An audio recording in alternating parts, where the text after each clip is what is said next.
We have breaking news out of Syria this morning. There's new video from eastern Ghouta, that's a suburb of Damascus, showing several people Syrian activists say were attacked with a suspected chemical agent. Dozens have died, and local doctors say those numbers could go up. Now, CNN cannot independently verify these videos taken by anti-government activists and doctors, but we have to warn you that the video you're about to see is graphic. Now, if you don't think you can take it, look away if you don't want to see it.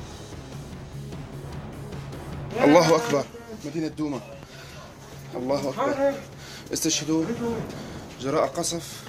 I know it's so hard to look at. These are the men, women, children of Douma lying on the floor. This is an underground shelter here. What you see around their mouth appears to be foam. That's a sign of a chemical attack. This is not the first time chemical attacks, though, have been reported in Syria. Now, the government has been accused on at least 3 other occasions in the last 6 years.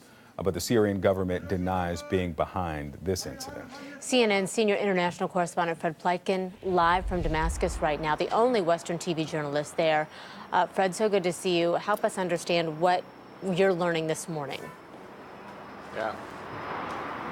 Hi, Christy. Yes, certainly seems to be some troubling events that are happening. All of this going down only about, I'd say, about 8 miles from where I am right now. Now, the latest information that we have is that apparently around 8:30 last night, a helicopter, this is according to rebel and opposition media sources, a helicopter from the Syrian government apparently dropped some sort of improvised explosive device called a barrel bomb.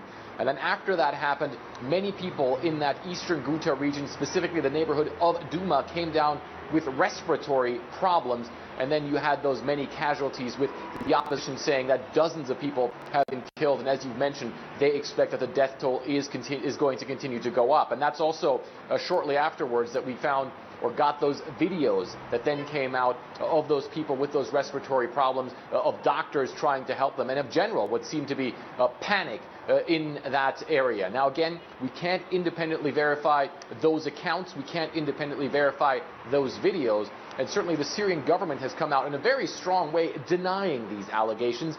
They say that they had a battle in that area. They were making gains on the battlefield. They have no reason, they say, to use chemical weapons in that area because it's encircled by the government forces and was on the anyway. They also say these chemicals, the area where they were apparently used was not on the front line. It was more in the rear echelon, and that would give them even less of an incentive to use them there. So you have the denial from the Syrian government. You have the opposition groups saying that this happened. And of course, in the midst of all this, you have civilians who once again here in Syria are suffering the worst, Christy.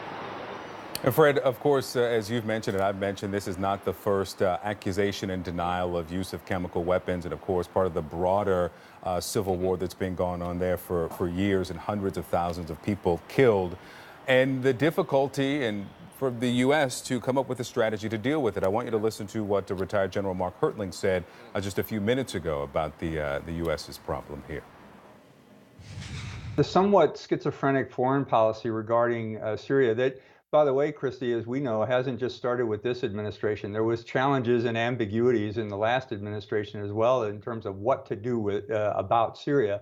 It seems to be more problematic today than it was even if we go back a week ago, because of what President Trump said about wanting to pull out as fast as possible, about the obvious contention that there existed between the State Department, the Department of Defense, the Central Command, saying they were, in fact, increasing the number of troops in Syria. And Fred, most people agree that there's no military solution there, but it appears, as the general says, that the world's getting further from a diplomatic solution there. Yeah, I mean, I would absolutely agree with pretty much everything that General Hertling said there. I mean, I think that all of this comes down to one main problem, and that is you have countries here in this region in the world who are willing to be involved in Syria in the long term. Those countries are Turkey, Iran, and Russia. And then you have the U.S. that over the course of the past years was never really willing to fully get involved here in the situation in Syria. And then, of course, now you have President Trump saying that America wants to pull out. That, of course, is something that diminishes America's credibility here on the ground and makes it more difficult also for the U.S. to play a big part in diplomatic efforts. You had a summit that happened just a couple of days ago that was put on by the Turks, the Russians, and the Iranians, essentially debating the future of this country. U.S. again not at the table. And then, of course, you have all of these three countries pushing their own military agendas as well. You have the Russians supporting the Assad government. In fact, the Russians are actually the ones who were in the negotiations with the rebels in that Douma district that got hit for those rebels